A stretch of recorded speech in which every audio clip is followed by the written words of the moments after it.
takes about 30 minutes for an intercontinental ballistic missile to reach its target. But we already know that. We face this threat every day. Go home, kiss our kids goodnight, and return to work the next day, ready. There was a time when the threat of nuclear war was our nation's top concern. The Soviet Union had the head start in space, but we had the head start in the atomic race. We showed that when we had to, we'd be willing to use the world's most devastating weapon. But we also learned something from that experience. We would never want to do it again. Peace is our profession. That became our motto, and we've prevented major power conflict for the last 70 years. There were some close calls, but calmer heads prevailed, and in 1991, we won the Cold War. Deterrence paid off. There were talks of peace, reducing nuclear arms and a change of pace for military operations. In some ways, things did change. We became the global power that other nations sought for help, but we were not the world's only nuclear power. It didn't take long for us to see that to keep America and her allies safe, deterrence had to remain a national priority. And that's where we come in. The threats of today and tomorrow are no longer defined between two superpowers. They're dispersed across the globe, challenging us in all domains. We see unstable nuclear powers, terrorist nation states, and rogue fighters looking to disrupt our way of life.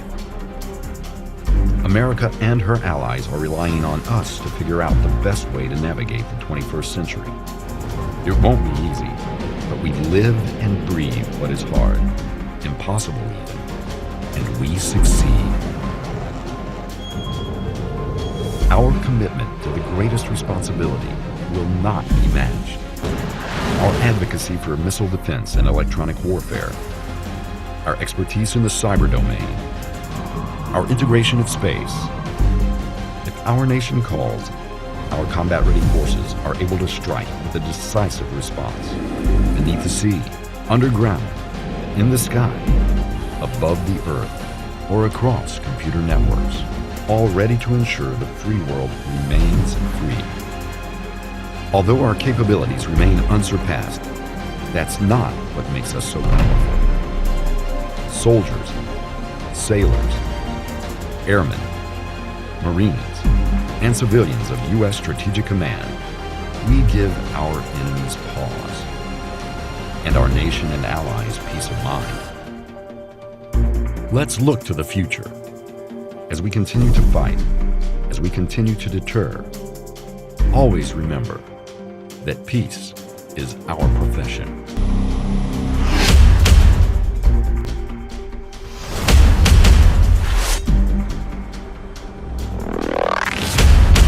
The GBU-39 is a very effective weapon of choice in today's irregular conflicts with the heavy presence of civilian and collateral objects. We get a shipment of 659 cans, which are actually what holds the SDB itself. They bring them from a storage location to our pad, where we then unpalletize them, break them out of the box, and get them prepared to be loaded on the brew 4 at a time. The brew, it's basically just an auxiliary weapons rack for the jet that is built specifically to hold these 4 SDBs and then launch them 1 at a time. So it provides an interface between the SDB and the jet. Then we go over, once the SDBs are unpacked, we grab an empty brew out from the farm, as we like to call it, bring it over, just drop it down, load them up onto it.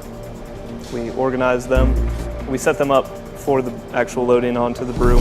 Once everything's fit in properly, nice and snug, we then run a test to verify that all the electrical connections are good and that it'll do its job, function as intended. And then after that, we take them to a bulk location or our loaded farm again, or we put them on a trailer and get them ready to go out to the flight line.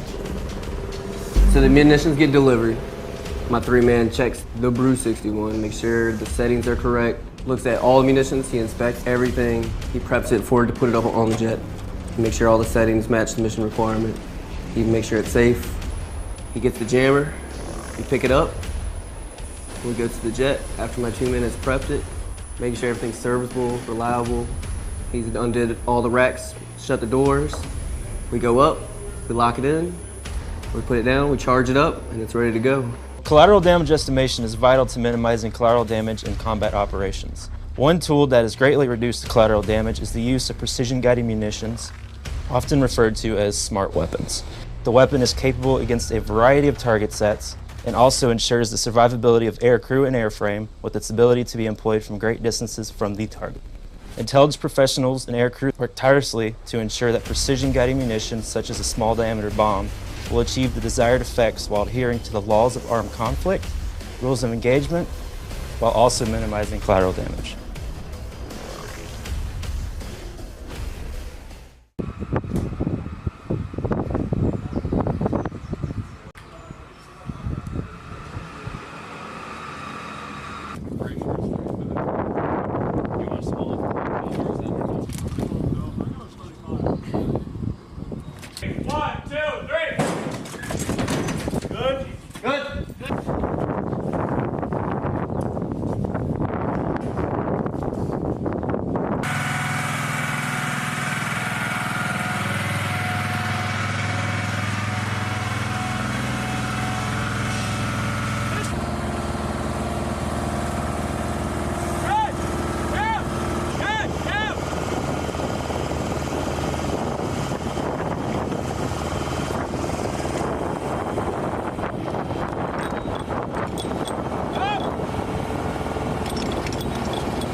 Creech Air Force Base finished the testing phase of the Guided Bomb Unit, or GBU-38, back in 2016 and began adding this Joint Direct Attack Munition, or JDAM, to its munition arsenal for continuous training and in combat earlier this week.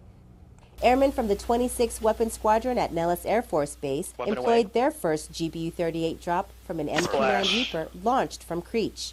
The overall impact of the GBU-38 is just more versatility and more options for the commanders and the air crews downrange. What we're also able to do with the GBU-38 is, since it's got a different guidance system, it's a bridge to other GPS-guided weapons. The GBU-38's global positioning system allows the munition to hit its target in adverse weather and under poor visibility conditions. There's definitely times I wish I had the GBU-38 in combat prior to this. Reasons where we just can't guarantee a laser weapon's going to be there, and we've been restricted because of that. The GBU-38 also has an effect on weapons load crews. So GBU-38, 20-minute load time, comparatively to the GBU-12, which has a 30-minute load time. So there's more extra stuff you have to do with the GBU-12 than you have to do with the 38. GBU-38 is a quicker load compared to the GBU-12. Like you said, in turn, gets the plane in the air quicker. The GBU-38 is not new to the Air Force and made its debut in the late 90s. But for the remotely piloted aircraft, this addition marks another significant step in our joint warfighter role and capabilities.